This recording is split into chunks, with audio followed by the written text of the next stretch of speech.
she had to take to her bed and had developed a most serious case of cancer of the stomach. Would I not restore her to health by withdrawing the first name and replacing it by her son's?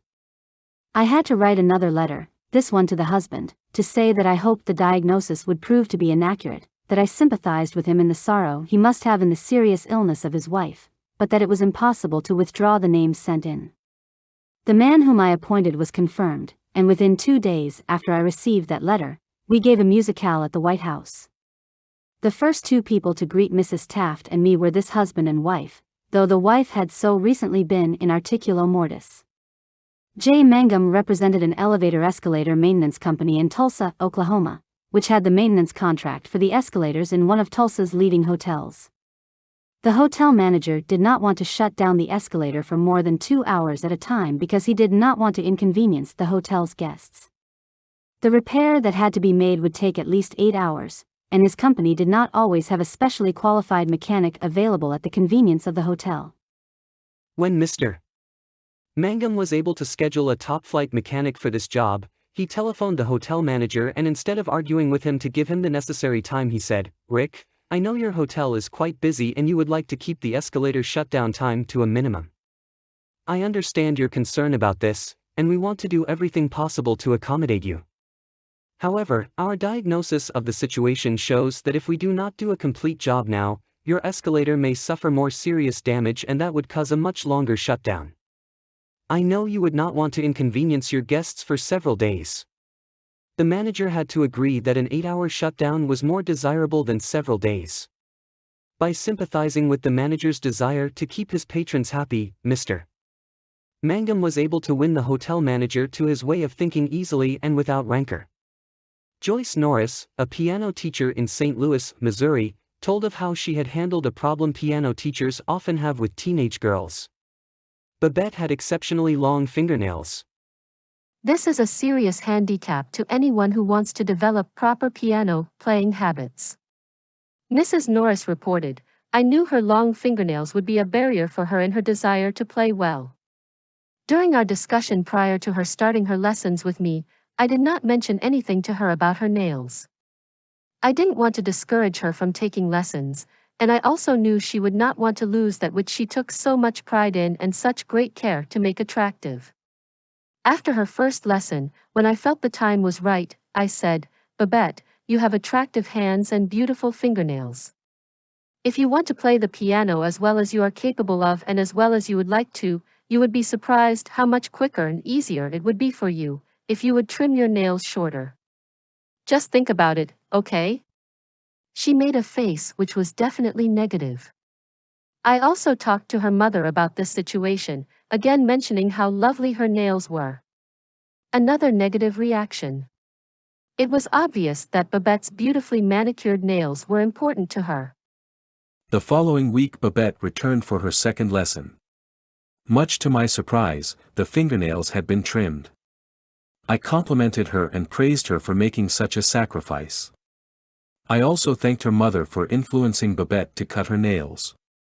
Her reply was, "Oh, I had nothing to do with it." Babette decided to do it on her own, and this is the first time she has ever trimmed her nails for anyone. Did Mrs. Norris threaten Babette? Did she say she would refuse to teach a student with long fingernails? No, she did not. She let Babette know that her fingernails were a thing of beauty and it would be a sacrifice to cut them. She implied, "I sympathize with you, I know it won't be easy, but it will pay off in your better musical development." Sol Hurok was probably America's #1 impresario. For almost half a century he handled artists, such world-famous artists as Shalyapin, Isadora Duncan, and Pavlova. Mr. Hurok told me that one of the first lessons he had learned in dealing with his temperamental stars was the necessity for sympathy, and more sympathy with their idiosyncrasies. For 3 years, he was impresario for Fifer Shalyapin, one of the greatest bassos who ever thrilled the ritzy box holders at the Metropolitan. Yet Shalyapin was a constant problem. He carried on like a spoiled child. To put it in Mr. Hurok's own inimitable phrase, he was a hell of a fellow in every way. For example, Shalyapin would call up Mr. Hurok about noon of the day he was going to sing and say, "Soul, I feel terrible.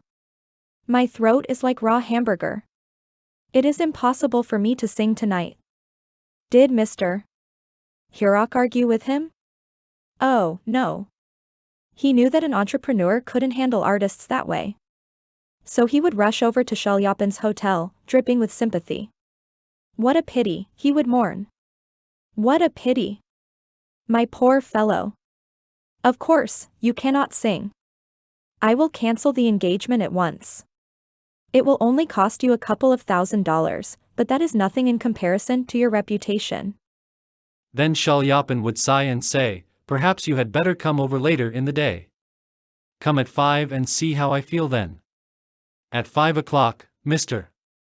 Hurok would again rush to his hotel, dripping with sympathy.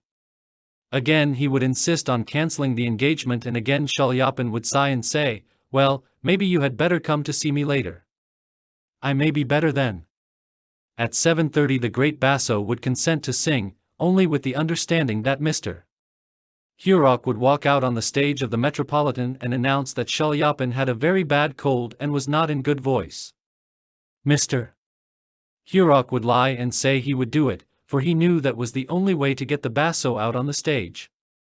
Dr. Arthur I. Gates said in his splendid book Educational Psychology, "Sympathy the human species universally craves.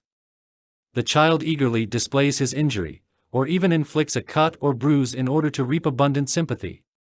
For the same purpose adults show their bruises, relate their accidents, illness, especially details of surgical operations.